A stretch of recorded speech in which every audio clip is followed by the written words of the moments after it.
kita memanfaatkan manusia sebagai pengguna yang disebut human computer interaction. Itulah.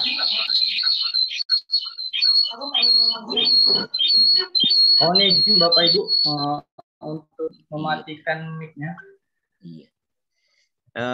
Tadi sampai mana?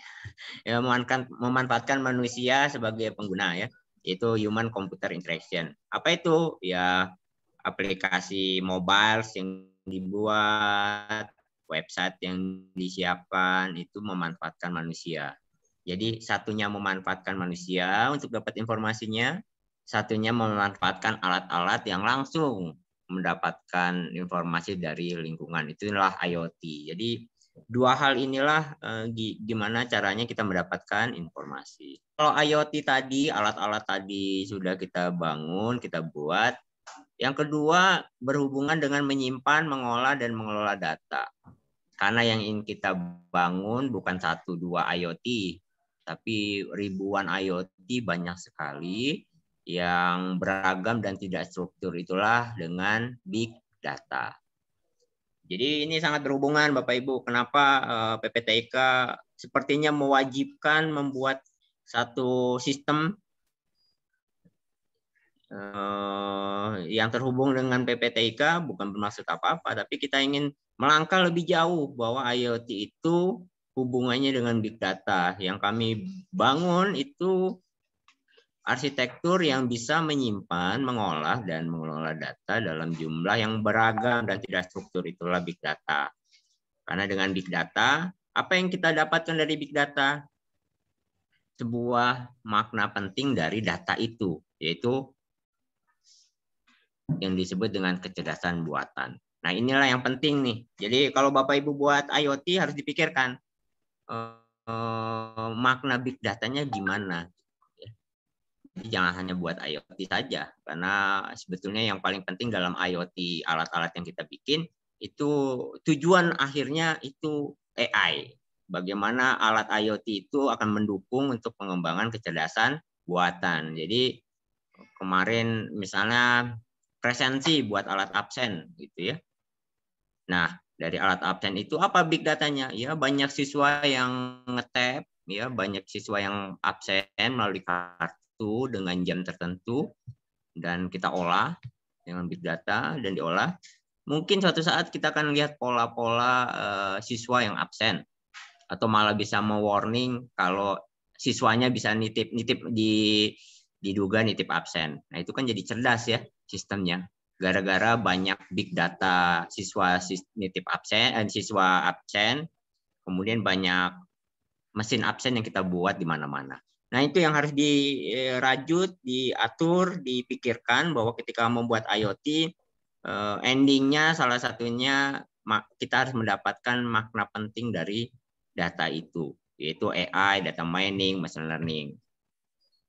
Makanya sesuatu hal itu harus didesain dengan baik dan arsitekturnya harus besar karena ngobrolnya big data ya, datanya harus banyak segala macam, itu nggak mudah gitu ya. Itu yang paling penting dalam pengembangan aplikasi IoT menuju pengembangan aplikasi modern. Kenapa kita harus ciptakan ini? Supaya kita menjadi bagian dari sistem. Nah, kalau dari gambar, kalau teman-teman lihat di sini, berarti ada hubungan dengan high performance computing. Apa itu? Ya, infrastruktur komputernya harus di belakang harus kuat ya. Ngelola datanya karena banyak ya, kita harus siapkan itu. Nah, bagaimana menyiapkan kapasitas big datanya? Itu yang kami siapkan. Jadi itu yang paling penting untuk pengembangan IoT. Jadi ini tadi definisinya bisa dibaca nanti. Nah, saya sedikit mengupas karena kemarin nanya Pak kalau bisa akses server PPTIK gimana ya? Bisa dengan ikut workshop yang nanti kami kita berbagi bersama, itu sudah mengakses servernya PPTIK, cloud data center kita, dan itu nggak berbayar. Nah, kalau Pak saya mau akses messaging queuing server ya butuh diskusi, karena kalau dilihat dari ininya, topologinya, dilihat dari topologinya. Dilihat dari topologinya ya, itu agak rumit di belakang gitu, karena kalau ada data dari mobile ya, mobile apps gitu, itu akan masuk ke namanya message string server. Kalau gambarnya ada di FTP, di belakangnya itu ada namanya backend, teman-teman sekalian. Backend itu masuk, ada yang berfungsi sebagai data logger, ada data responder, dan nanti ini di dalamnya ada unit processing masing-masing, biasa disebut worker ya. Dan di belakangnya lagi ada graph NoSQL. Jadi kalau mau masuk ke internal ya butuh proses belajar lagi gitu. Senang sekali kalau mau belajar. Tapi kalau di depan teman-teman sekalian cukup buat alatnya, dihubungkan dengan diskusi.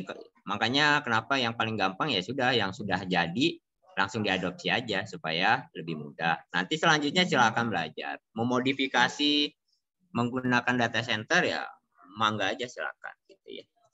Karena memang prinsipnya begitu. Jadi cloud gratisnya untuk pembelajaran, dan bukan hanya pembelajaran sebetulnya, untuk ngobrol di level saya mau tadi mesin absensinya bisa dijual ya, kita siapkan ini sebagai hal yang gratis.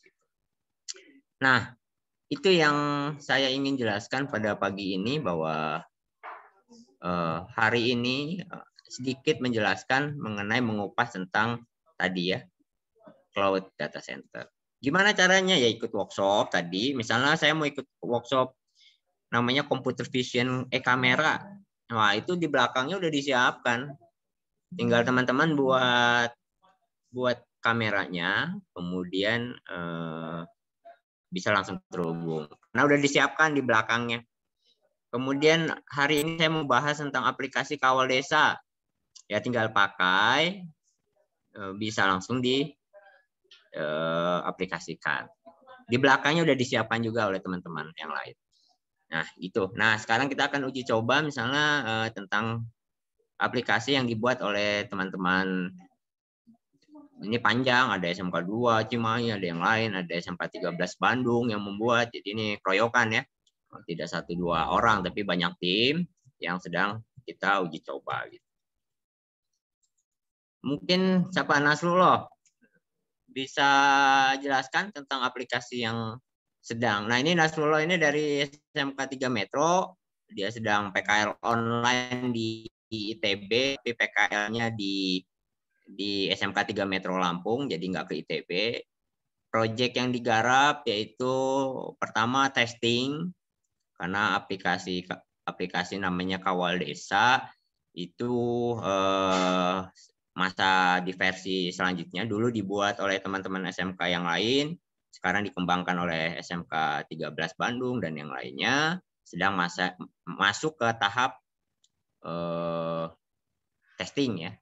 Nanti teman-teman dari SMK 3 Metro akan implementasi di desa terdekat gitu. Itu kalau kami PKL online-nya begitu. Udah siap belum Nasrullah? Silakan. Oh iya, ini Mas Rido bisa jadikan Nasrullah co-host sebentar. Bisa Pak, bisa Pak. Oh ya, silakan. Nasrullah udah siap belum sama timnya? Ini yang PKL. Ya, mohon izin Pak. Suara saya terdengar Pak? Iya, iya. Terdengar.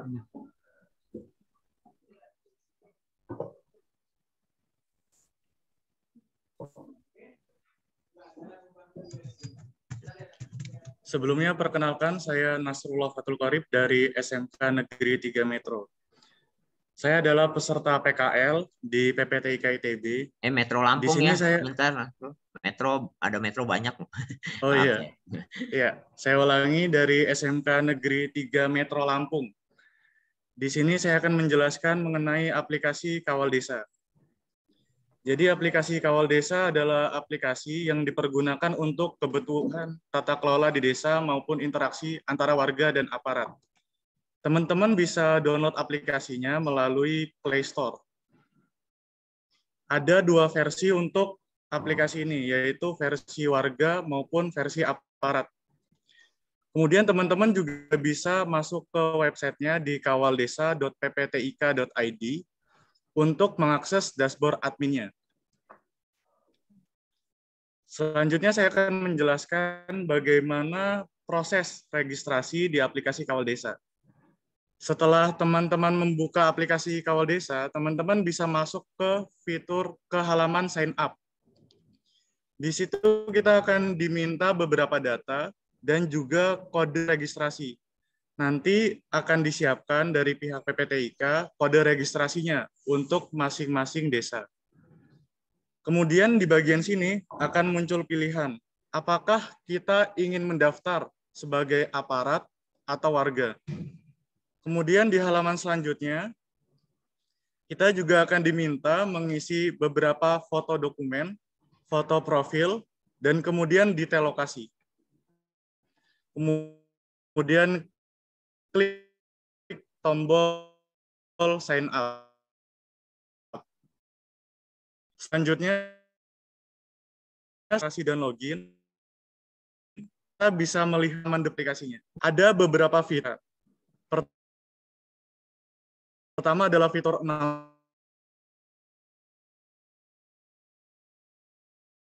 announcement, nanti akan saya jelaskan. Itu fitur announcement. Di sini kita bisa menampilkan pengumuman yang dikirim oleh admin atau pengelola melalui website Kawal Desa.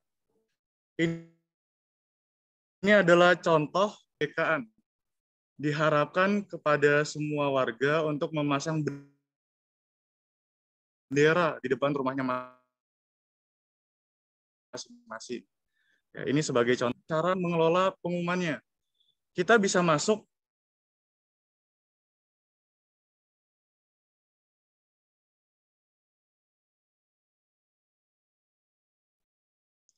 bisa pergi ke halaman pengumuman dengan mengklik link yang ada di sini. Kemudian akan tampil pengumuman yang telah kita buat. Ini beberapa pengumuman yang kita buat. Kita juga bisa mengedit atau menghapus pengumuman yang sudah ada. Selanjutnya, untuk menambahkan pengumuman baru, kita bisa klik tab tambah pengumuman. Di sini kita akan diminta memasukkan judul dan juga konten dari pengumuman. Kita juga bisa memilih di bagian sini, apakah pengumuman itu ditujukan untuk warga atau aparat. Ya. Kemudian kita masuk ke fitur selanjutnya, yaitu fitur report. Di sini kita dapat membuat berbagai report. Misalnya, laporan terkait suatu kegiatan dengan menyertakan gambar dan juga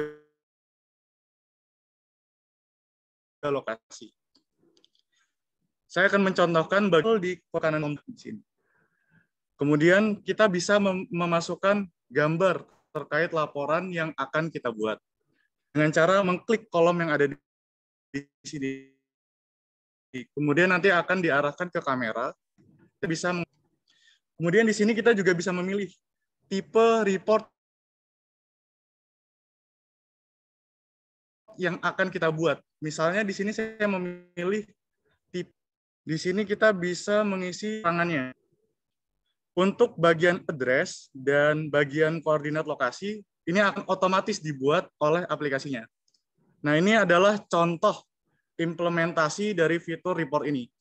Tadi kan kita buat pengumuman kepada semua warga, diharapkan untuk memasang bendera di depan rumahnya dalam rangka perayaan kemerdekaan. Kemudian setiap warga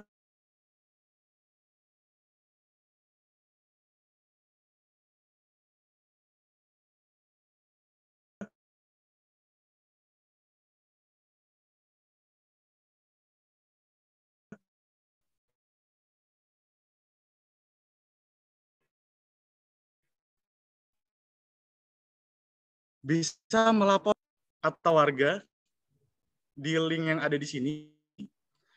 Kemudian kita di sini bisa memfilter datanya berdasarkan unit, tipe report, dan juga tanggal. Kemudian kita bisa klik cek data untuk menampilkan data, dan juga kita bisa mengunduhnya sebagai bentuk Excel. Itu untuk fitur report. Selanjutnya kita masuk ke fitur Guidebook. Fitur ini digunakan untuk melakukan pencatatan untuk tamu yang datang ke desa. Sebenarnya fitur ini mirip dengan fitur report. Cara pemakaiannya juga mirip. Dan untuk fitur yang satu ini hanya ada untuk aplikasi Kawal Desa yang versi aparat. Cara penggunanya mirip dengan fitur report. Di sini kita akan diminta memasukkan gambar terkait tamu desa. Kemudian juga akan diminta keterangannya. Kemudian untuk melihat data dari fitur Guidebook ini akan menjadi satu dengan fitur report. Kita bisa masuk ke halaman report dan kita bisa melihat di sini data report, data Guidebook kita. Kemudian untuk melihat semua data dari fitur Guidebook ini, kita bisa masuk ke halaman yang sama dengan halaman report. Kita masuk ke halaman aparat atau warga. Kemudian di tipe report ini kita pilih tamu desa untuk menampilkan hanya data dari fitur Guidebook. Ini adalah contoh data dari fitur Guidebook. Kemudian fitur ini digunakan untuk membuat batas wilayah yang bisa ditampilkan. Sebenarnya masih dalam pengembangan, jadi mungkin belum sempurna. Saya akan menjelaskan bagaimana sih cara penggunaan fitur trajektori ini. Jadi setelah kita masuk ke halaman trajektori, di sini kita akan diminta mengambil koordinat dari setiap sudut wilayah yang akan kita tandai. Caranya dengan mengklik ambil lokasi. Kemudian di sini akan muncul koordinat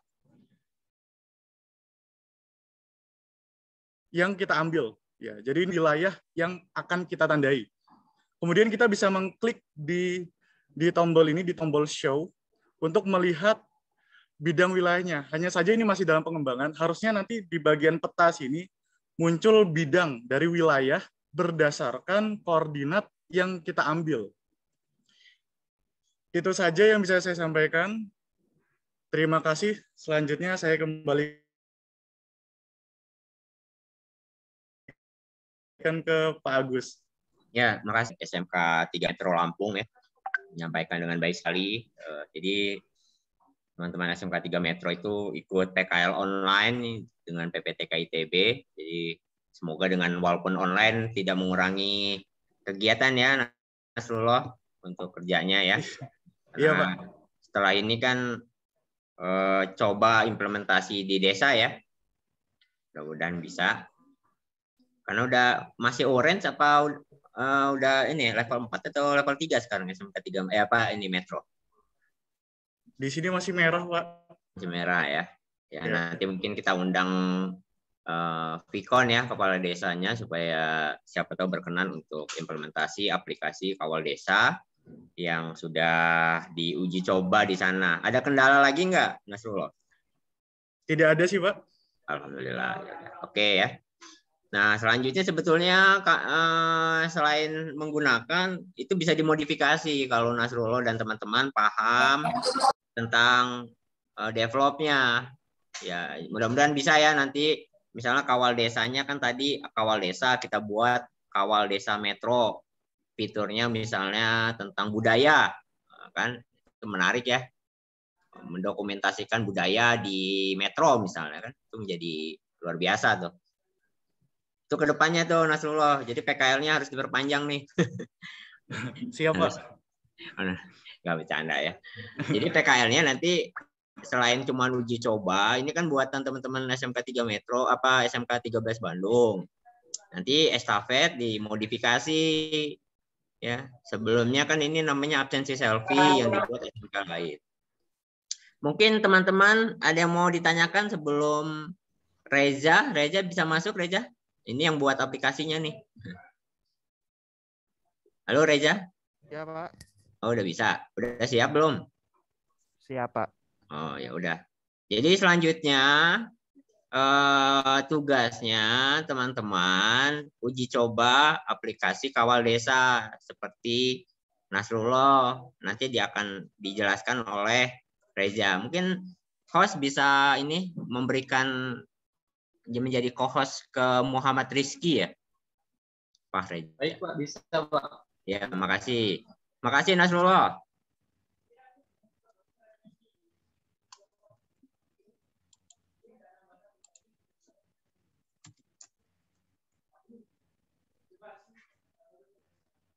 Oke lanjut, silakan Pak, udah bisa Pak. Baik, Pak. Terima kasih. Sebelumnya mohon izin kepada Bapak Ibu Guru. Perkenalkan, nama saya Muhammad Rizky Fahreza. Di sini saya merupakan peserta magang di PPTIK ITB. Nah, mungkin tadi mengenai aplikasinya itu kan sudah dijelaskan. Di sini saya akan sedikit kembali mengulas dan juga menjelaskan mengenai websitenya.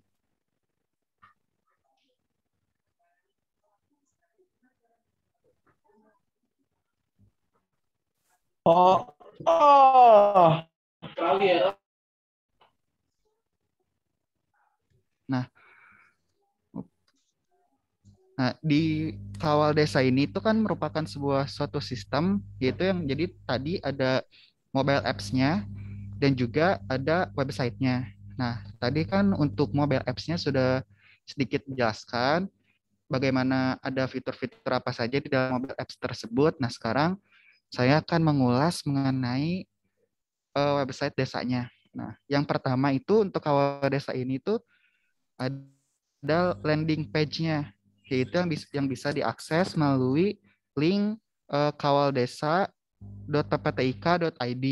Nah, di situ nanti kita sebagai user itu bisa melihat profil desa masing-masing, atau misalkan saya ada di sini ingin melihat profil desa yang ada di Metro. Nah, itu bisa nanti diakses di landing page Kawal Desa.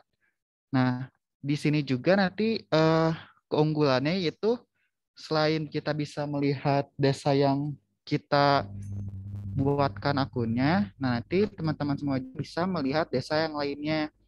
Dan juga di sini nanti bisa dilihat ada berapa presensi warga dan juga yang lainnya. Nah, lalu di sini juga nanti bisa sebagai masuk gitu. Jadi masuk, kan tadi sudah dijelaskan ya akan ada akun untuk website desanya masing-masing. Nah, itu nanti kita bisa masuk di landing page ini. Nah, nanti akan masuk ke dalam website profil desanya yang ini. Nah, nanti akan diberikan akunnya yang sudah disiapkan. Nah, nanti di website di profil desa ini itu bisa melihat ada apa saja, ada informasi desa, ada informasi dasar desa, lalu ada kegiatan desanya dan juga ada pengumuman. Nanti juga di sini itu kita bisa sebagai admin itu bisa mengirimkan pengumuman dan berita yang ada itu di sini. Nah, lalu juga di sini kita sudah memisahkan untuk mengirim beritanya itu ada di website berita desa. Nah, untuk mengakses website berita desa ini, itu nanti harus ada verifikasi terlebih dahulu, yaitu di mana mendaftarkan email Nah, nanti itu akan diverifikasi sehingga kita bisa masuk ke dalam website berita desa ini. Nah, nanti berita ini akan munculnya di mana? Nah, berita yang kita masukkan di website berita desa ini itu munculnya akan ada di landing page Kawal Desa, yang mana nanti saat kita masuk ke landing page ini itu misalkan kita mencari SMK desa yang ada di Metro. Nah, nanti itu akan keluar desanya dan berita yang diinputkan di website berita desa ini itu akan tampil di landing page Kawal Desa.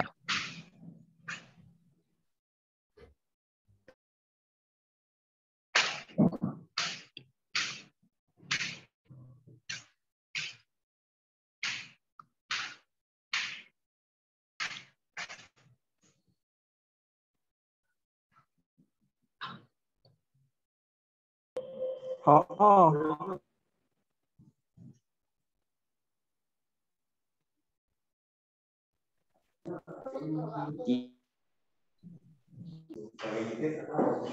Sebelumnya mengenai yang saya jelaskan tadi, apakah ada yang mau ditanyakan terlebih dahulu?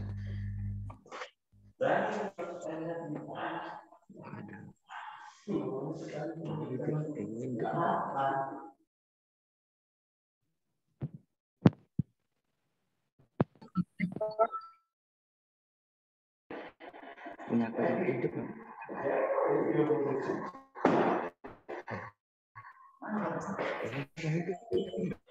Itu ada yang angkat tangan dari SMKN 1 Lombok, ada yang mau ditanyakan? Tahu, oke. Silakan dari Negeri 1 Lombok, Pak Hamdan.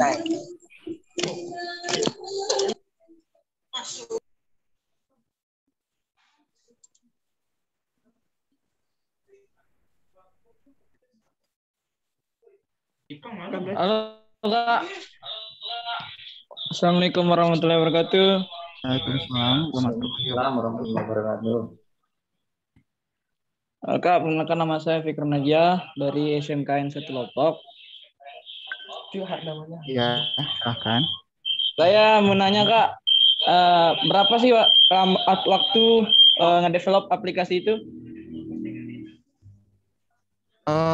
Untuk develop aplikasi ini tuh sudah berjalan kurang 1 bulan lebih ya.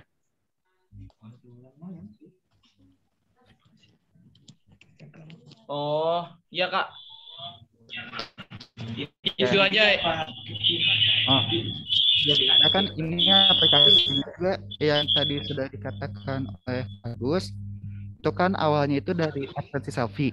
Nah, itu yang kita kembangkan atau kita modifikasi menjadi aplikasi kawal desa. Jadi aplikasi selfie itu kan istilahnya itu generik. Nah, nanti itu kita bisa update atau kita bisa ubah juga aplikasinya menjadi aplikasi lain gitu. Seperti itu. Ya Kak, ya Kak.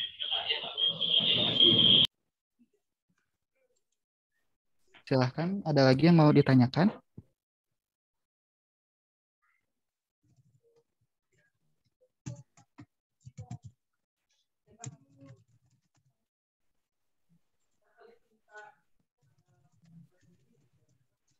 Pak Sigit Hermawan, mungkin Pak Rizky. Pak, silakan.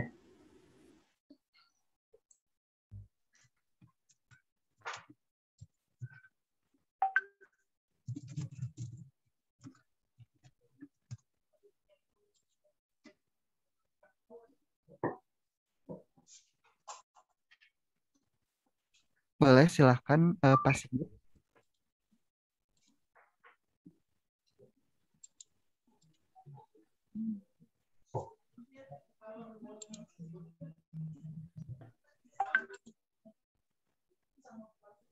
Silakan Pak Sigit.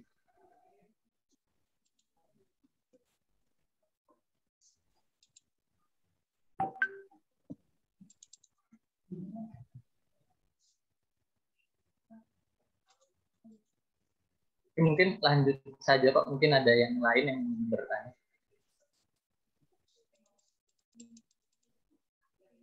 Oke, baik. Nah, di sini sebenarnya mohon maaf ya, saya tidak bisa mendemokan untuk membuka websitenya karena sedang ada maintenance di servernya. Jadi mungkin fitur-fitur yang ada di aplikasi Kawal Desa tadi dan yang ada di website itu saling terhubung ya. Nah, jadi misalkan saat tadi di aplikasi mobile desa itu kan ada berita atau ada pengumuman. Nah, pengumuman itu tuh nanti dikirim di website desanya. Nah, website desanya tersebut itu bisa diakses di link kawaldesa.pptik.id. Nah, namun jika ingin masuk ke dalam website desanya sebagai admin, nah maka diperlukan akun yang sudah diverifikasi atau diberikan oleh tim PPTIK. Nah, lalu apa perbedaannya dengan website, landing page, dan juga landing page Kawal Desa, dan juga yang website berita desa ini. Nah, kalau landing page kan yang link tadi tuh, yang kawaldesa.pptk.id. Nah, nanti waktu kita buka websitenya, di situ kita kan bisa melihat profil desa-desa yang sudah terdaftar di Kawal Desa ini. Nah, dan juga di situ bisa melihat berita ataupun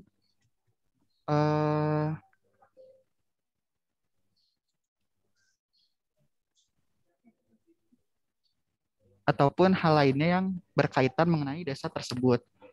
Nah, lalu bagaimana caranya desa tersebut bisa mengirimkan berita yang bisa diakses di landing page ini. Nah, tentunya melalui website berita desa ini. Nah, mungkin jika bisa dilihat di gambar ini, itu kan ada di sini ada contohnya, ada berita pertama Pabuaran. Nah, lalu di sini juga ada gambar-gambar yang lainnya. Nah, ini ditambahkan melalui website berita desa ini dengan cara menggunakan akun yang sudah diverifikasi. Nah, fitur yang ada di website berita desa ini yaitu yang pertama tentunya kita tidak bisa masuk langsung menggunakan akun biasa, namun harus menggunakan akun yang sudah diverifikasi. Nah, lalu untuk melakukan post beritanya, itu seperti biasa nanti kita bisa memasukkan judul, lalu bisa menuliskan artikelnya apa, dan juga bisa menambahkan gambar. Nah, lalu saat kita setelah sampai menambahkan gambar dan juga tulisannya, itu kita bisa melakukan preview dulu sebelum masuk ke publish-nya. Nah, di sini saat mau publish juga itu kita bisa mengatur schedule-nya itu untuk kapan berita tersebut akan ditampilkan di landing page Kawal Desa. Nah, mungkin ini ada pertanyaan ya. Oh iya, memang ini sedang ada maintenance di server, jadi untuk website Kawal Desanya itu belum bisa diakses kembali, namun sedang diperbaiki dan akan segera bisa diakses kembali.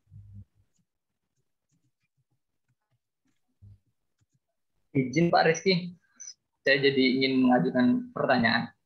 Boleh, Pak.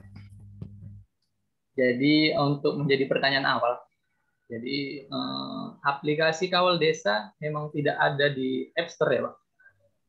Ya Pak, untuk saat ini belum ada.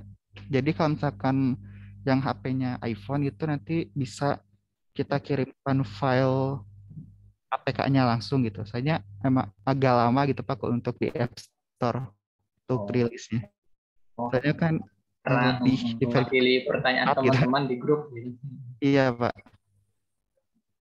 Ya untuk yang iOS memang belum, karena memang sebetulnya enaknya memakai Flutter itu langsung di-switch ke iOS, Pak.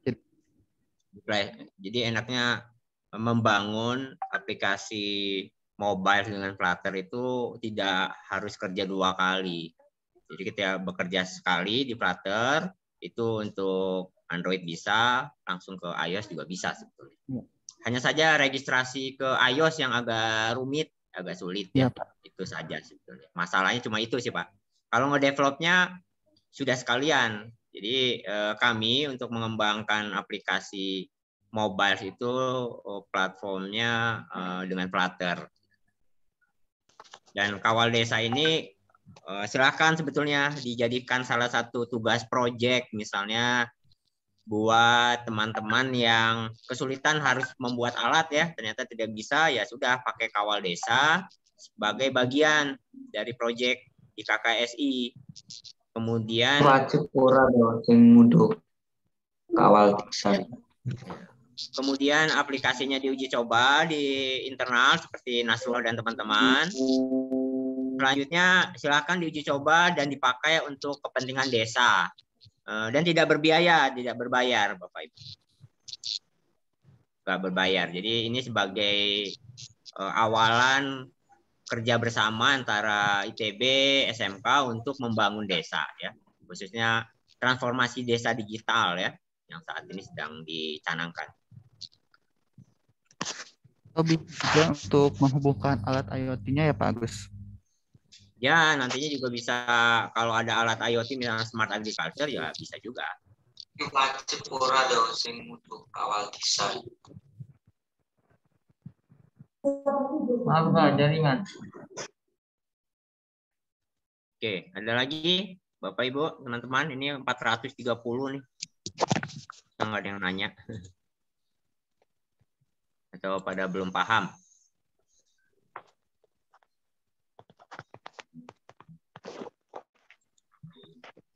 Wajib ora dosing untuk kawal desa. Wajib ora dosing. Halo, Pak. Ada lagi Bapak Ibu yang ingin bertanya? Jadi tugas hari kedua nanti kalau servernya sudah oke, sudah siap, silakan testing ya. Testing, artinya testing itu apa? Ya uji coba saja. Kalau nggak bisa ditulis ada formnya, kalau bisa. Silakan dari William, silakan. Pak, kemarin kita mengadaptasi awal tersebut. Kalau misalnya nggak bisa, kan sebetulnya saya nggak bisa kan. Nah, saya mau tanya, nah, kan di situ mengharuskan punya KTP. Nah, kan saya tidak punya. Nah, polisi untuk saya bisa masuk atau registrasi itu gimana ya Pak? Ya, suaranya agak putus-putus. Jadi nanti untuk saat ini sekarang nanti diberitahu aja Reza akun kode registrasi untuk KKSI. Kemudian nanti kalau sudah siap kami akan berikan kode akun registrasi untuk masing-masing SMK. Itu tahapannya ya Bu ya. Kalau SMK-nya bersedia, ternyata sudah oke dan ingin mencoba di desa Luwiliang sekitarnya gitu, kita akan berikan akun untuk desa tersebut. Jadi kawal desa aparat dan tadi kawal desa warga, kita berikan kode registrasi untuk desanya. Gitu. Silakan itu menjadikan bagian bahwa ini kerjasama ITB dengan SMK 1 Luwiliang nggak masalah. Gitu Bu, tadi suaranya agak putus-putus, itu yang saya tangkap ya. Mungkin. Aku bisa Pak. Ya. Dan sekarang masih tahap uji coba di versi kedua ini, karena versi pertama sudah dipakai di Kawali, kemudian dikembangkan lagi oleh teman-teman SMK 13 dan yang lainnya, ada SMK 2, ada yang banyak. Sekarang sedang tahap uji coba. Syukur-syukur nanti SMK 1 Luwiliang ingin memodifikasi untuk kebutuhan lain, karena ini generik ya, kawal desanya, mangga gitu. Tapi memang butuh belajar sedikit tentang Flutter kok. Oke, ada lagi dari Cikarang ya, Cikarang.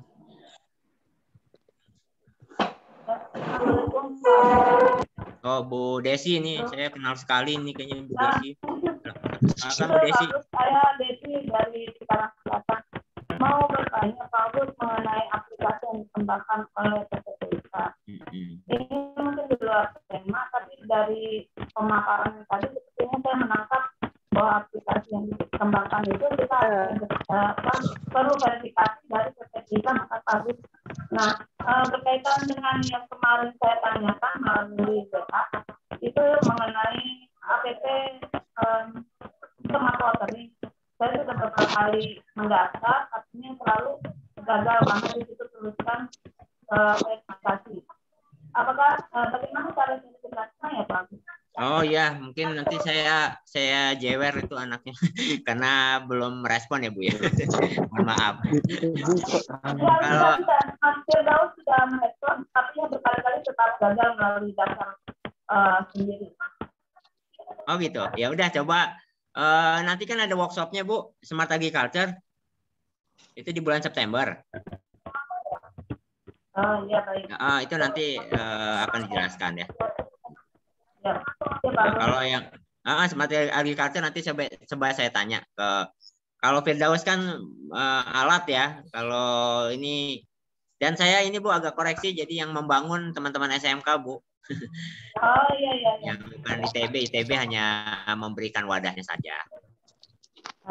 Iya Pak. Mohon maaf. Ya itu aja mungkin bagus ya. Terima kasih. Ya. Terima kasih Bu Desi. Mungkin ada lagi? Oh, Pak Dede, silakan Pak Dede. Ya, monggo Pak. Halo. Iya Pak, silakan Pak Dede. Assalamualaikum warahmatullahi wabarakatuh. Waalaikumsalam. Mohon maaf, saya mau bertanya ini untuk pengembangan IoT nih. Kita kan dari jurusan TKJ ya.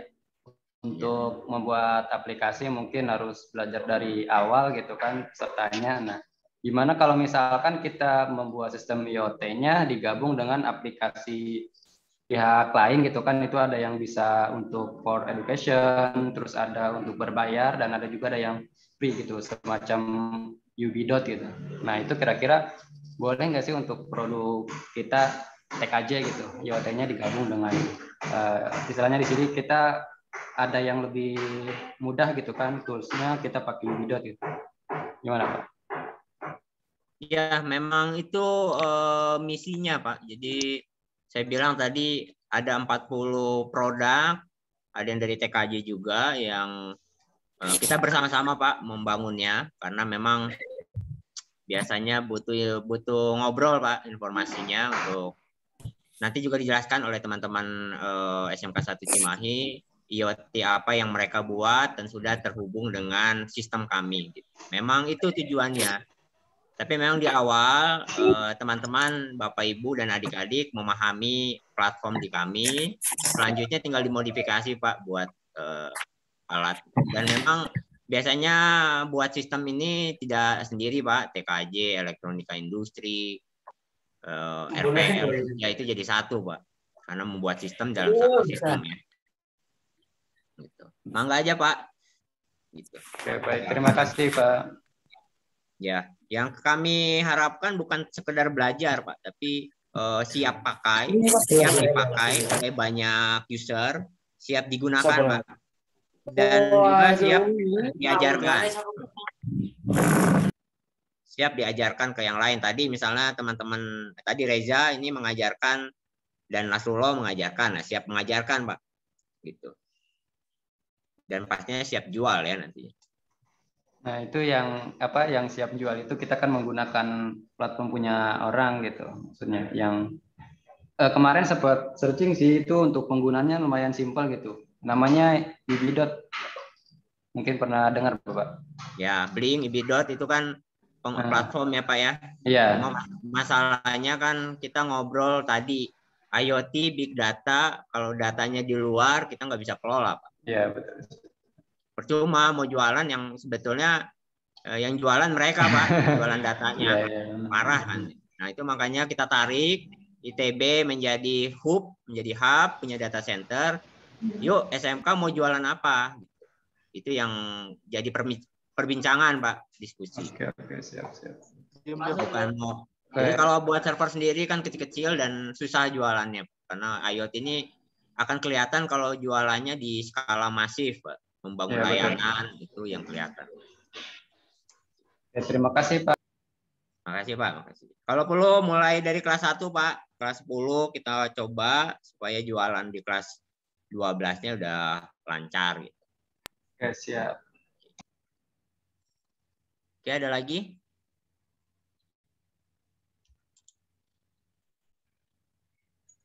Izin Pak. Ya, mewakili pertanyaan di kolom komentar nih Pak. Kak, dari SMK Negeri 1 Sumedang, Rizky. Kak izin bertanya, apakah pas login di APK Kawal Desa, foto KTP, foto KK, dan foto profil wajib diisi semua? Ya, itu ini ya Pak ya, option ya. Yang wajib diisi itu sebenarnya kode registrasi Pak. Ya, kalau KTP enggak ya silakan aja. Cuma itu Itu kan nanti sesuai dengan kebutuhan ya. Terima kasih Itu Pak. Pak. Dari sedikit sudah terjawab. Jadi kalau KTP gitu-gitu itu kembali ke yang daftar Pak. Silakan. Mau pakai KTP atau enggak silakan.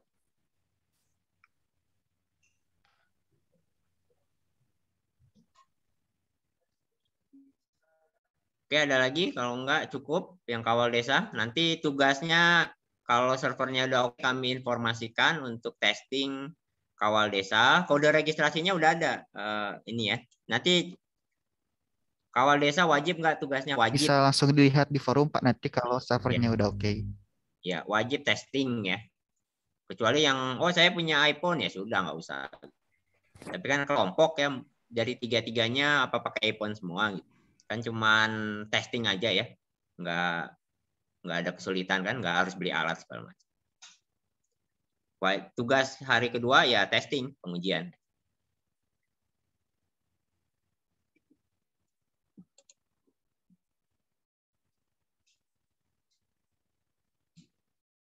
Ya kalau akuntansi ini kan pengguna ya, bisa saja tidak buat, kalau mau buat bagus. Tadi aplikasi kawal desanya digunakan, nanti kelanjutannya dipakai kawal desa, selanjutnya akuntansi ngobrol tentang general ledger untuk UMKM atau di BUMDes, itu kan bisa pengembangan ya. Suara saya terdengar? Saya jelas. Terdengar Pak, terdengar. Terdengar Kak dari SMK 1. Ya. Pak.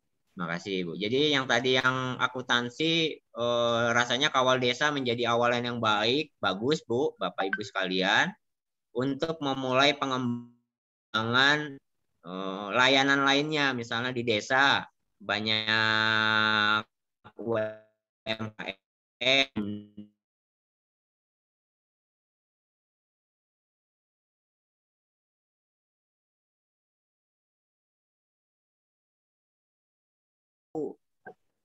berapa banyak, jadi buat seperti pasar digital gitu ya, itu kan akuntansi juga ya. Oh iya Pak. Iya, terima kasih banyak Pak Agus. Ya. Yang dites cuman kawal desa saja atau ya dua-duanya? Yang mau dites yang mana nih Reza? Tergantung Reza ya. Dua-duanya sih Pak lebih baik. Ya satu-satu dulu aja, kawal desa aparat dulu kali ya biar clear ya. Ya nanti kawal desa aparat, formnya disiapkan Reza nanti buat di forum ya, form testingnya ya, biar kita kelihatan siapa yang udah melakukan testing, itu jadi penilaian. Baik Pak. Apakah source code website memiliki repository? Ya kami taruh di GitHub. Ya tidak harus publik ya, tinggal masuk ke GitHub juga ada. Kita ada di GitHub. Oke, kalau tidak cukup, kita lanjut ke teman-teman. Wiman udah hadir Wiman? Hadir Pak. Anis hadir? Hadir. Oh, kok Anis suaranya laki nih? Hadir Pak. Oh, kirain Anis dah. Oke, kalau tidak ada pertanyaan kawal desa, karena banyak pertanyaan mengenai peralatan, saya mohon Wiman menjelaskan Anis atau Wiman menjelaskan peralatan yang akan kita workshopkan. Pertama workshop mengenai computer vision kamera, yang kedua home automation, yang ketiga apalagi ya, RFID ya.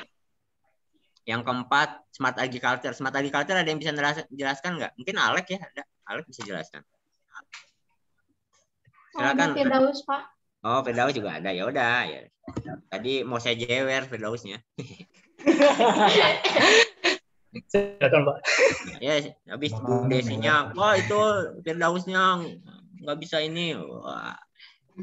Nggak bercanda ya. Oke, silakan. Siapa Pipit apa Wiman? Jelaskan yang satu computer vision dulu nih, kamera.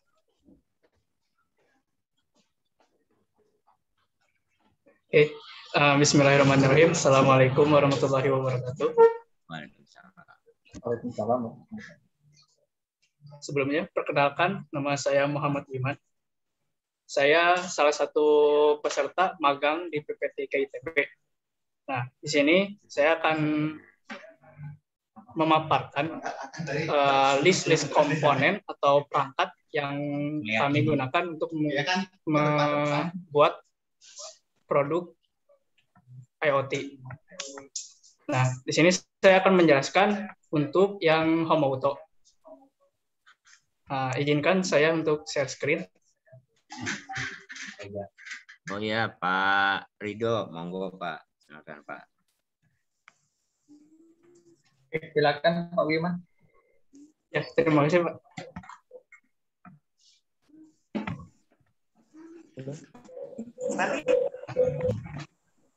Berikut ini adalah list-list komponen pada produk home automation.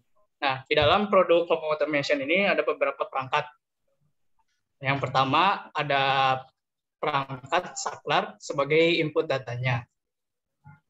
Ya, sama seperti perangkat yang di rumah ya, buat saklar gitu ya, on off. Nah, nanti akan dihubungkan ke alat aktuator. Nah, alat aktuator ini seperti lampu ya. Ada relaynya sebagai switch otomatisnya pada sistem home auto-nya. Nah, untuk yang ini aktuator sama. Tapi ini implementasinya pada stop kontak. Nah, jadi stop kontak ini bisa disambungkan ke perangkat elektronik lainnya seperti kulkas, dispenser, dan lain-lain. Nah, lalu ada juga beberapa perangkat sensor lainnya. Kan kalau yang tadi sensornya cuma saklar tuh.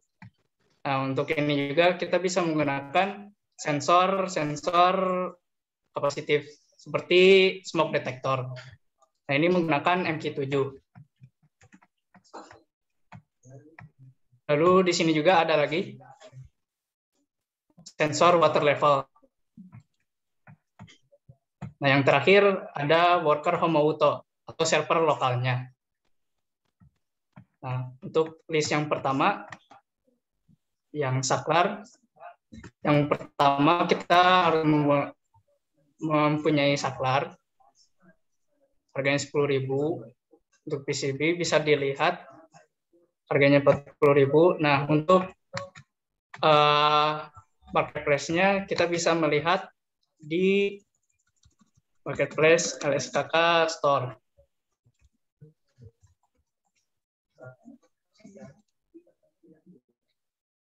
Itu link contoh ya, bisa beli di mana aja kan ya Wiman ya? Iya Pak, itu referensi saja Pak. Yang punya toko Wiman ini kayaknya ini. Dagang. Ya, di sini banyak sih beragam perangkat sama komponen-komponennya. Di sini juga ada yang menjual PCB-nya untuk home automation, untuk IoT pertanian, smoke detector, dan lain-lain. Nah, jadi di sini banyak sekali ya. Dan juga ini lebih terjangkau daripada marketplace lainnya. Wah, ini promosi nih Wiman ini. Ini yang punya toko ini. Bukan saya, Pak. Oh, bukan. Nah, lalu kita menggunakan microcontroller Wemos D1 mini. Nah, contoh barangnya seperti ini.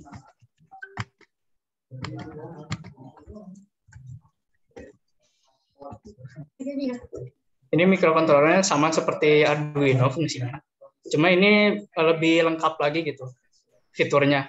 Ini udah ada fitur Wi-Fi-nya. Jadi kita nggak usah membeli modul-modul Wi-Fi lagi. Dan juga harganya lebih murah daripada Arduino.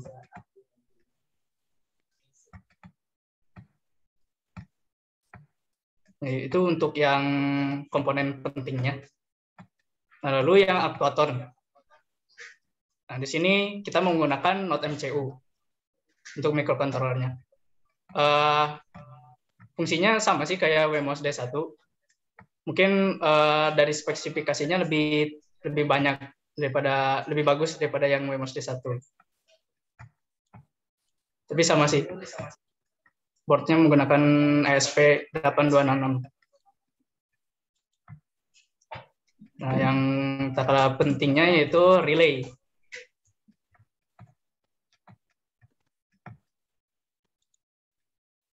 Untuk harganya relay ini harga 6.000 lah. Untuk relaynya cukup yang satu channel saja.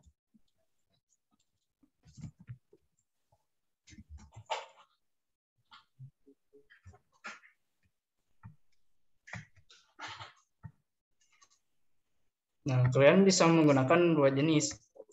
Untuk yang relay biasa sama yang relay yang jenis itu.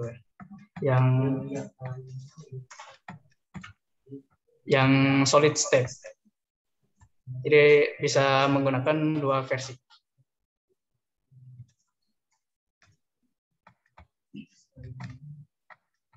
Nah, terus ada fitting lampu buat dudukan lampunya. Lalu ada lampunya juga. Nah, untuk alat aktuator yang stop kontak hampir sama seperti yang lampu, hanya yang berbeda tidak ada dudukan lampu dan lampunya. Jadi kita menggunakan stop kontak. Nah, lalu ada yang sensor smoke detector. Nah, untuk sensor ini kita menggunakan MQ7. Nah, fungsi dari MQ7 itu untuk mendeteksi gas atau asap.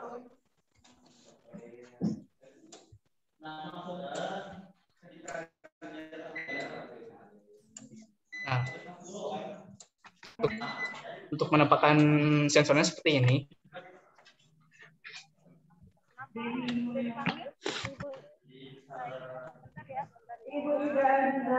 Jadi sensor ini bisa mendeteksi asap dan gas yang ada pada lingkungan sekitar. Jadi kalau misalnya sensor ini mendeteksi, nanti akan memberikan alert atau emergensi kepada buzzer. Dan nanti juga datanya juga bisa dikirimkan ke aktuator.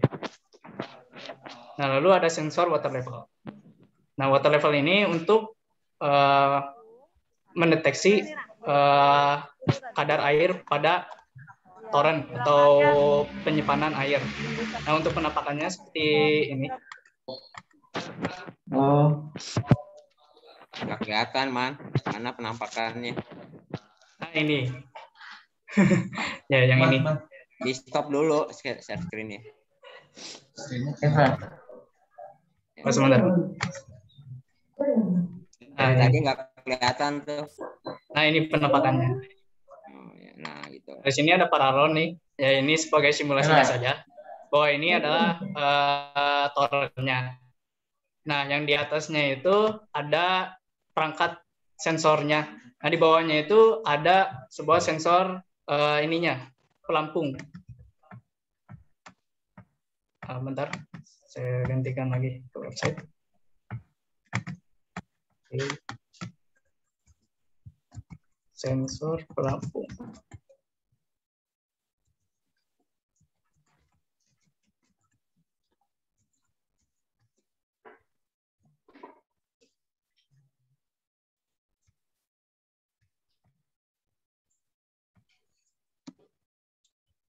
Nah, jadi kita menggunakan yang seperti ini, sensor water levelnya.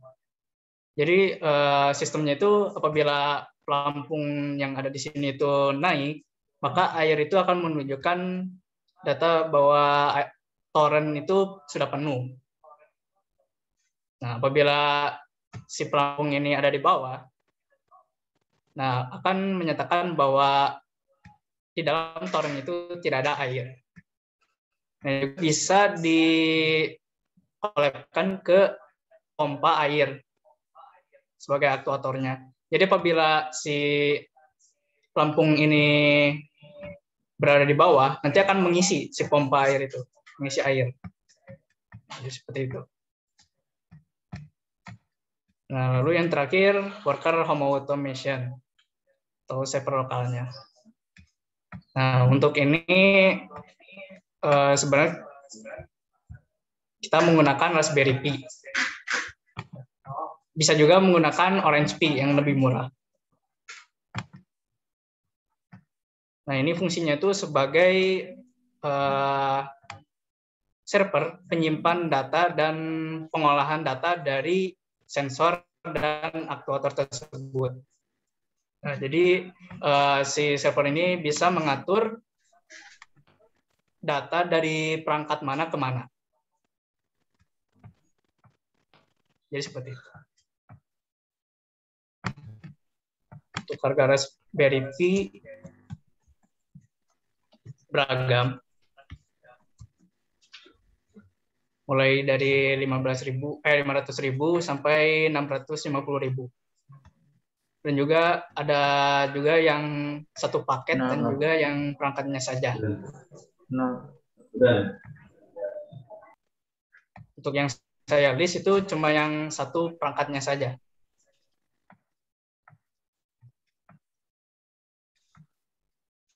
Ya, mungkin cukup sekian untuk mungkin dibatasi mungkin untuk yang workshop sekarang apa? Mungkin nggak nyampe server lokal gitu. Ya mungkin untuk yang workshop mungkin tidak sampai server lokal sih. Paling sampai perangkat input sama outputnya saja. Iya. Karena mahal ya kalau yang lokal. Iya.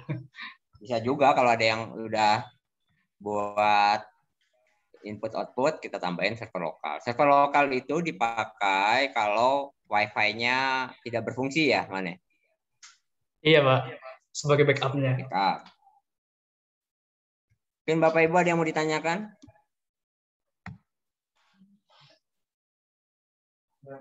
Yang ini banyak ditanyakan komponennya apa saja untuk workshop. Untuk home auto itu nanti bisa pilih. Kalau tidak, yang lain ya. Ya, Pak.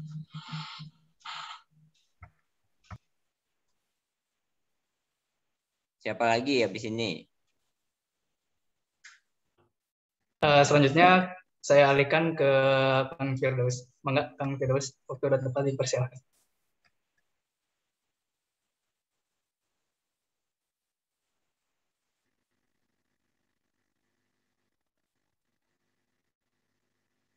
Oke, bismillahirrahmanirrahim. Assalamualaikum warahmatullahi wabarakatuh. Sebelumnya saya izin Waalaikumsalam. Ya, sebelumnya saya izin memperkenalkan diri. Nama saya Firdaus Ramadan. Saya merupakan salah satu siswa magang di PPTIK ITB. Nah, pada kesempatan kali ini saya akan menyampaikan mengenai komponen-komponen apa saja yang digunakan untuk membangun sistem smart agriculture. Mungkin saya izin untuk share screen. Screen. Silakan, Pak. Nah, terima kasih, Pak. Nah, sebentar. Nah, mungkin sebagai gambaran awal, kita bisa kelompokkan terlebih dahulu bahwa dalam sistem smart agriculture ini ada 3 jenis perangkat. Nah, perangkat yang pertama itu kita sama-sama sepakati bahwa itu adalah perangkat input mungkin.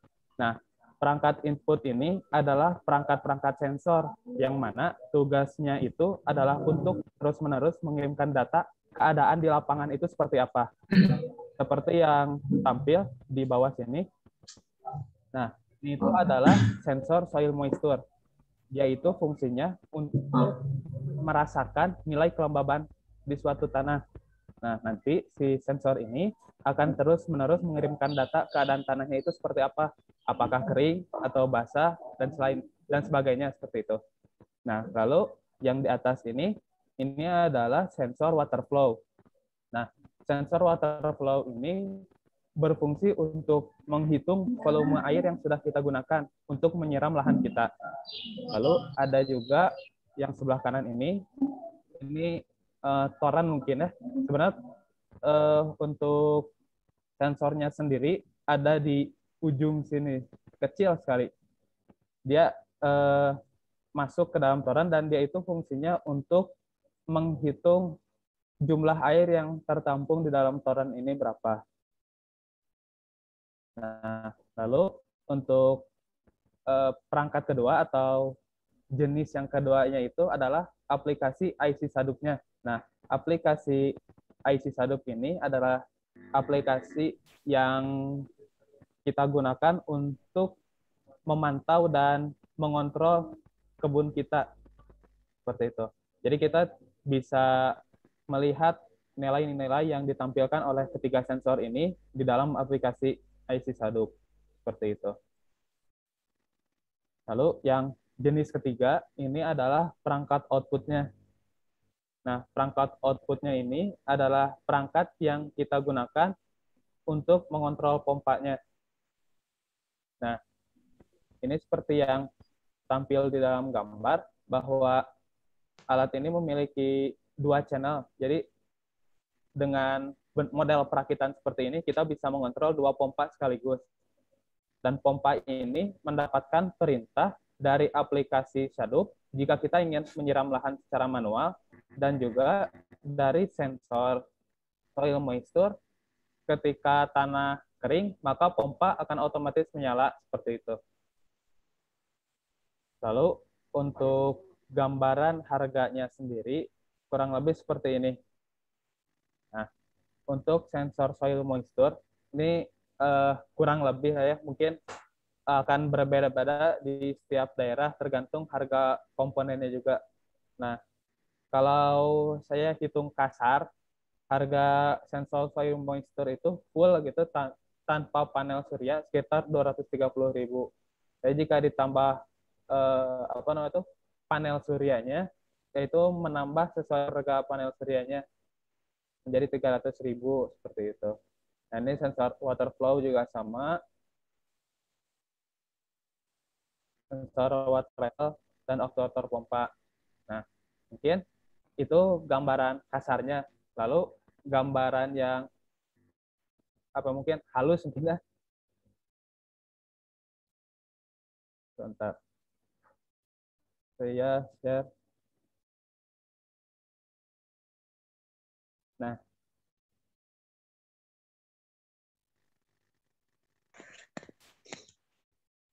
ini cara detailnya mungkin. Ini link yang saya gunakan. Saya mencari harga itu di Tokopedia mungkin. Karena saya bukan maksud promosi, tapi memang di Tokopedia itu berdasarkan pengalaman dia terbilang lengkap gitu. Seperti itu. Nah, ini untuk komponen-komponen yang kita gunakan, ini kuantitas yang kita gunakan dan harganya. Dan total dari harga yang harus kita keluarkan itu kurang lebih segini. Tapi dalam prakteknya mungkin teman-teman dan Bapak Ibu semua bisa menyesuaikan berdasarkan kebutuhan masing-masing. Seperti sensor soil moisture ini, sebenarnya yang membuat mahalnya itu adalah bagian untuk catu dayanya, karena dia menggunakan panel surya, maka kita harus mengeluarkan 30.000 atau 60.000 untuk baterainya saja. Lalu sekitar 45.000 untuk panel suryanya gitu, 2 piece. Maka jika kita tidak menggunakan panel surya ini, mungkin akan lebih murah lagi gitu. Harganya kita keluarkan untuk catu dayanya saja. Nah, ini ya, mungkin Bapak Ibu dan teman-teman semua bisa memperhatikan dan menilai gitu mungkin kebutuhannya nanti seperti apa, dan ini hanya sebagai gambaran saja tentang berapa biaya yang harus kira-kira harus dikeluarkan.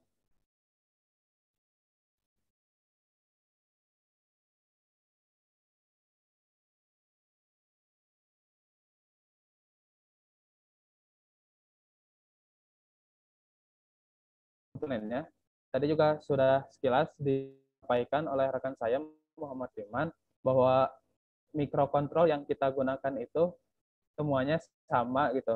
Model yang pertama itu adalah node MCU seperti ini menggunakan ESP8266 dan juga kita menggunakan MOS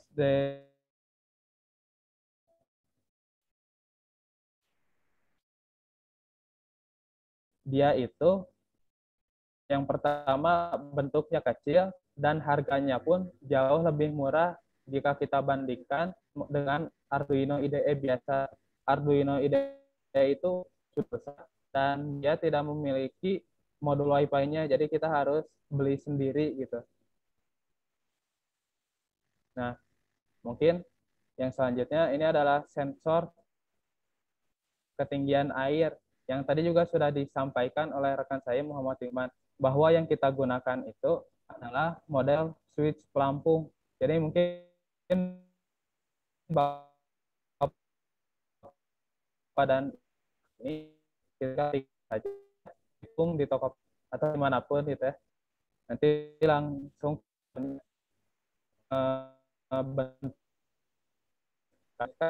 ketinggian air aja, maka akan keluar banyak model yang paling sering itu yang PCB.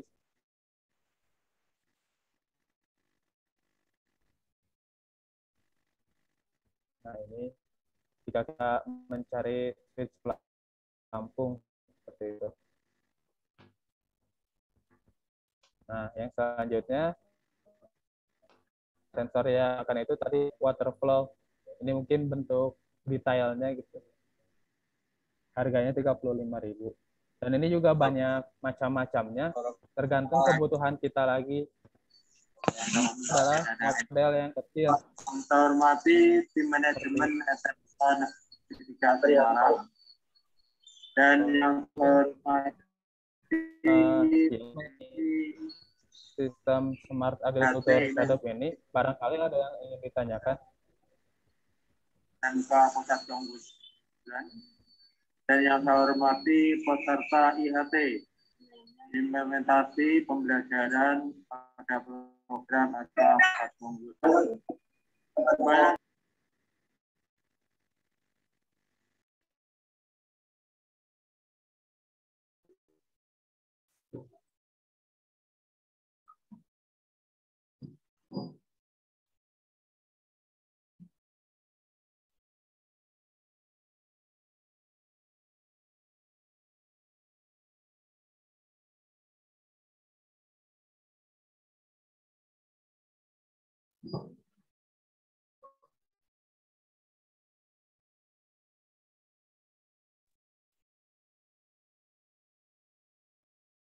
Oke, mungkin izin menjawab beberapa pertanyaan di kolom chat.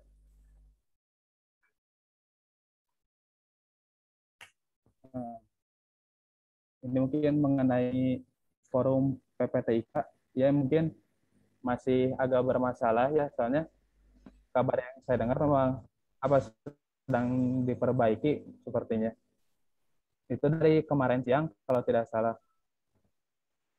Lalu dari SMK 1 Cikarang,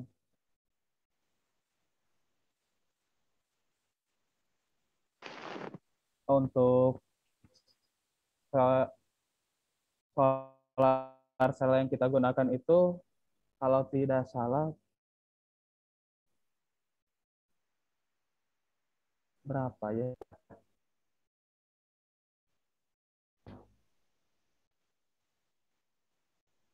Ya kan kita langsung cari saja. Cuman kalau saya tidak salah ingat, dia solar cell ini tidak lebih dari setengah watt kalau tidak salah daya yang dihasilkannya itu. Jadi kita menggunakan paralel gitu, dua solar cell dengan harapan dia bisa mensuplai baterai sekaligus menghidupkan rangkaiannya gitu di kala siang hari.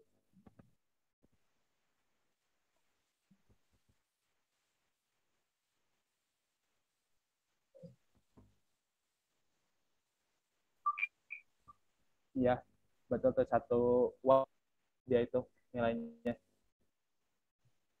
Jika kita cek kita hasilnya, memang kita menggunakan panel surya yang 1 watt.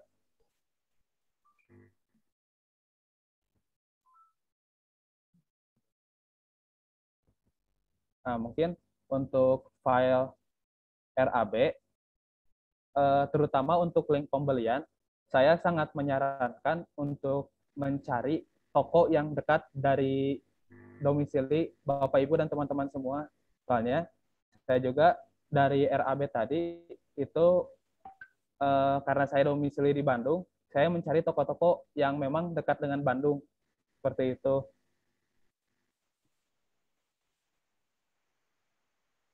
Apa ya istilahnya, karena kita belinya online, jadi khawatirnya biaya yang kita keluarkan itu malah besar dari biaya ongkos kirim ketimbang biaya dari perangkatnya itu sendiri. Mungkin seperti itu.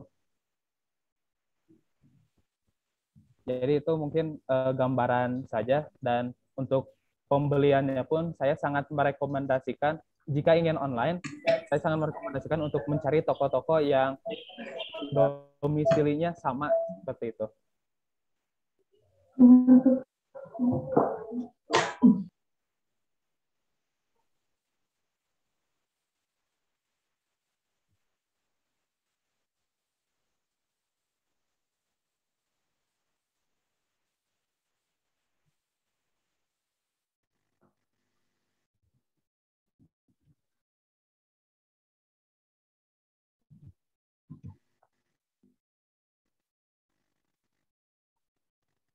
Ada gangguan jaringan. Mohon maaf ya, ada gangguan jaringan. Jadi Kang Firdaus secara tidak sengaja keluar dari Zoom meeting. Nah, untuk sementara kita lanjut saja ke materi berikutnya, yaitu tentang kamera SP32 Cam. Sebelumnya, perkenalkan nama saya Anissa Fitri Pertiwi. Saya di sini sebagai peserta magang di PPT ITB yang akan menjelaskan tentang apa saja sih komponen yang ada di kamera SP32.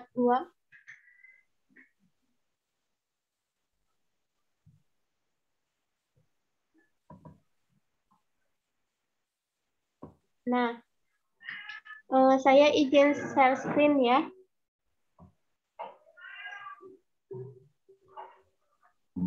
Share screen, Rino.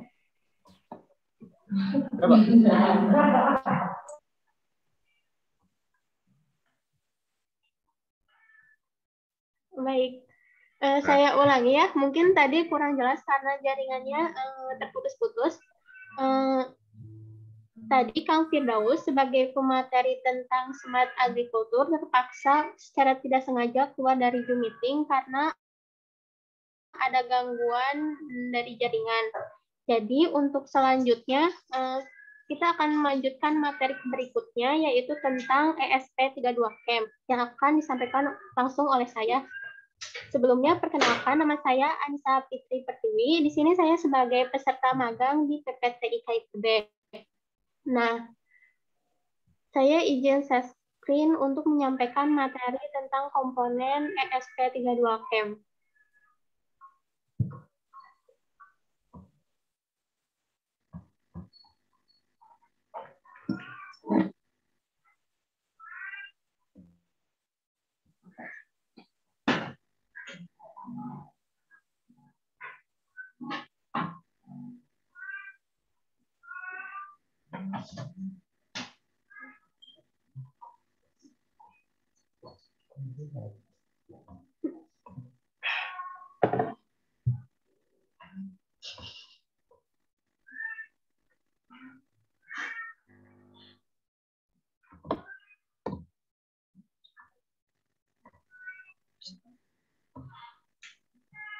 Nah, sebelumnya saya akan menjelaskan apa itu alat yang kita kembangkan di PPTIK ITB tentang SP32K ini.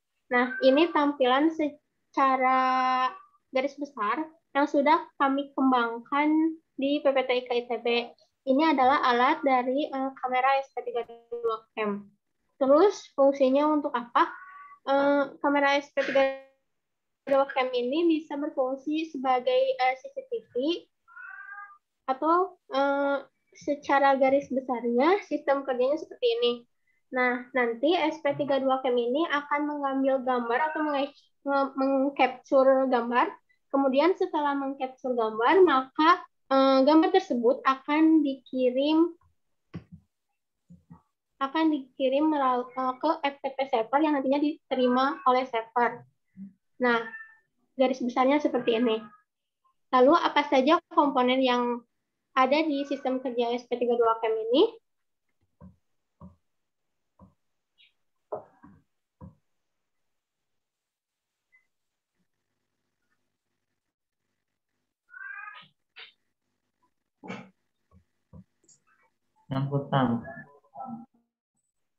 Nah, ini adalah alat dan bahan ketika kita akan membangun alat SP32Cam.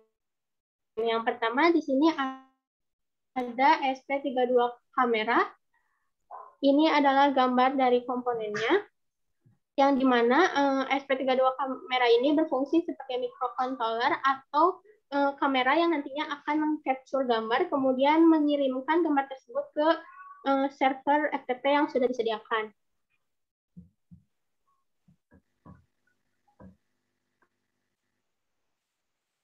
Nah, selanjutnya alat yang dibutuhkan yaitu bootloader USB TTL. Nah, bootloader USB TTL ini berfungsi untuk apa sih? USB TTL ini berfungsi untuk mengupload program yang nantinya akan dikonfigurasikan ke SP32Cam. Nah, USB TTL ini berfungsi untuk mengupload program. Jadi kalau misalnya program tersebut sudah terupload, maka USB TTL ini tidak diperlukan ketika proses perakitan SP32Cam. Jadi ketika proses perakitan SP32Cam hanya dibutuhkan SP32Cam, kemudian kabel AC line, lalu selanjutnya adaptor yang bernilai 5 volt. Nah, ini adalah power supply atau adaptor yang digunakan untuk menyuplai daya kamera SP32Cam. Lalu selanjutnya komponen yang dibutuhkan yaitu jumper Arduino. Jumper Arduino ini bisa digunakan untuk mengupload data atau program yang nantinya akan disambungkan dari komponen TTL USB ke SP32Cam. Nah, selanjutnya ada kabel AC line. Lalu casing CCTV. Casing CCTV ini bisa diganti dengan black box atau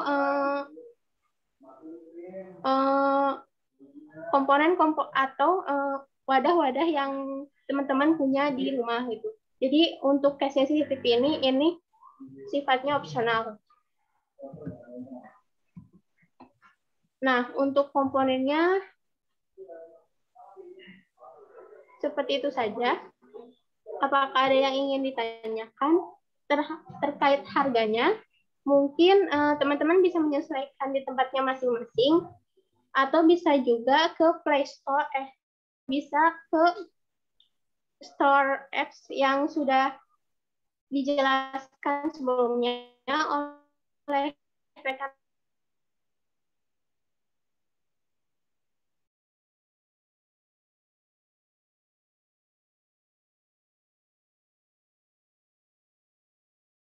Untuk sampai sini, apakah yang ingin ditanyakan? Izin Mbak Anissa. Iya. Mungkin untuk kesepakatan jam atau waktu mungkin sudah habis. Jadi mungkin untuk hal-hal lain yang ingin dipertanyakan, mohon disegera teman-teman atau Bapak Ibu guru.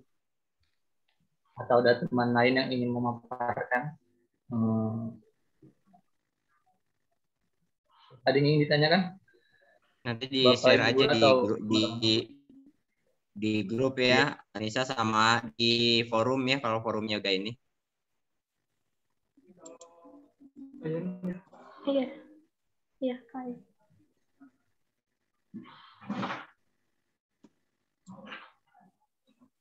Oke, cukup mungkin, Pak. Oke, ada yang ingin ditanyakan? Di grup saja, Pak, di grup WA kalau cukup memang ya, Pak? waktunya habis. Silakan. Banyak sih, Pak. Untuk Bapak Sukoco, ada yang ingin disampaikan lagi? Ya, cukup, Pak, cukup. Mbak Anissa, ada yang ingin disampaikan lagi, Mbak? Dari saya cukup, Pak.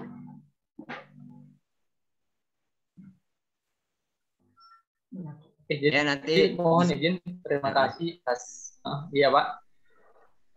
Ya, diskusinya dilanjutkan di grup WA ataupun di forum saja. Oke, siap, Pak.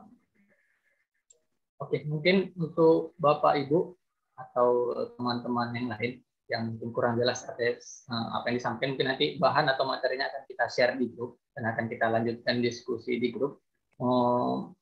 Melihat jadwal kita sudah lewat sekitar 2 menit ya. Jadi terima kasih atas Bapak Agus Sukoco selaku sebagai narasumber dan Mas atau Mbak sebagai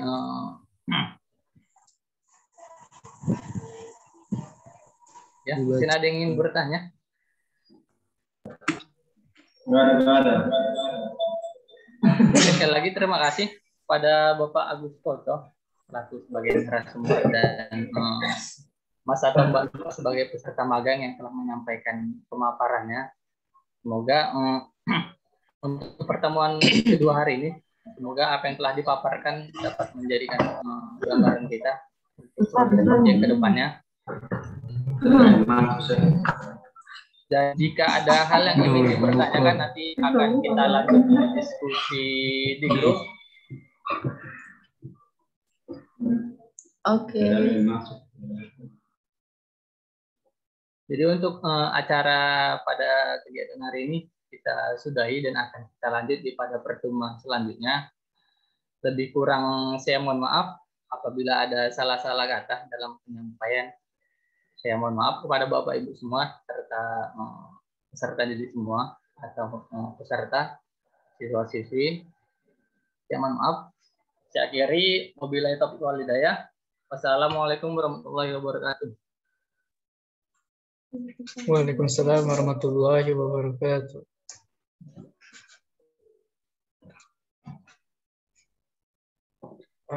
Izin kita lanjut diskusi di grup. Terima kasih Bapak Agus.